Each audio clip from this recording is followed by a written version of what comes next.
Hi, Linda Bowen here from stampingwithlinda.com, your cardiologist since 1997, helping you create cards from the heart. Today is Create a Fold, and we are just doing a simple flap card. And what I have is a piece of Misty Moonlight. This is our new in color. This measures 5.5 by 8.5, and then I have another piece that's 1 by 5 1/4, and I've already used my die cut machine and my die from my peony die set. So I've got that. I've got my DSP paper. This is in the new in color. It measures 1 inch by 5 1/4. Then I have two pieces of white.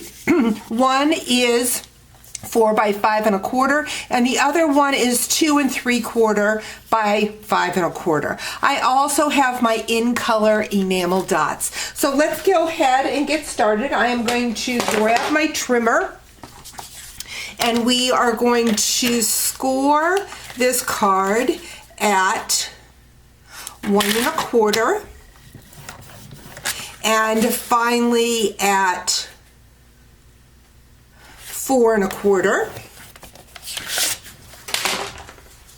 So our card is going to fold up like so. I am going to grab my 4 by 5 1/4 white. I'm going to bring in my piercing mat. Piercing mats are not in the catalog, but they are a write-in because we told Stampin' Up we needed this pad to stamp with our photopolymer, and they listened.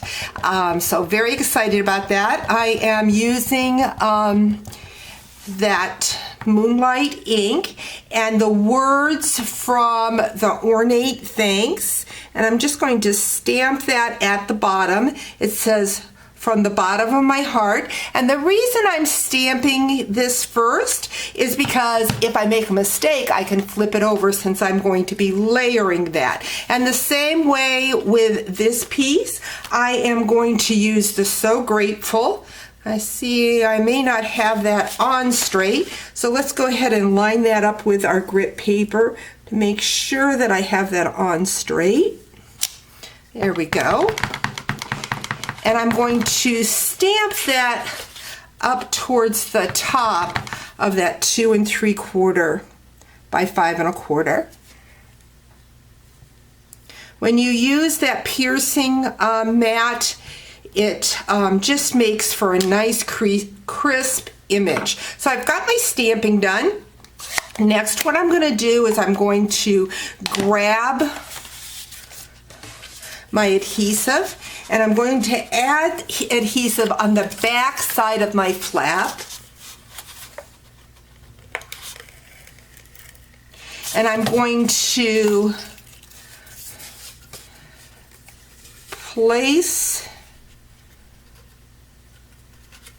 my die. You know what? First, I think I'm going to lay that white piece down. It'll make it easier for me to line up where I want that to be, because it is 5 1/4, so it's actually shorter by 1/4 of an inch, and I just want it as long as the white piece. So this way makes it easier for me to line that up. I'm going to push that down like so. Then I'm going to go ahead and grab that Designer Series paper. I'm going to add some adhesive to that. Next, what I'm going to do is I'm going to, let me get that on straight. I'm going to grab my ribbon. I'm going to go ahead and add some more adhesive. So I want that to be down like so. I'm going to grab my ribbon and a glue dot. And I like to put a glue dot right on my ribbon. That way it helps hold it in place while I am tying it. And I'm going to put that ribbon right along that Designer Series paper. Wrap it around the back side. and then just tie a square knot. Right over left, left over right. Get a nice tight bow. I'm going to grab my paper snips and trim that ribbon. And then I will just add the inside. Now this flap card works great with any of our designer series paper. It's just a great way to just use small amounts of our paper, but showing off the color. We're just going to put that right in there like so. And there you have it, a fun flap card using the brand new in color Misty Moonlight. Of course, blue's my favorite color, so just love this card. Hope you've enjoyed today's video. Talk to you real soon. Bye-bye.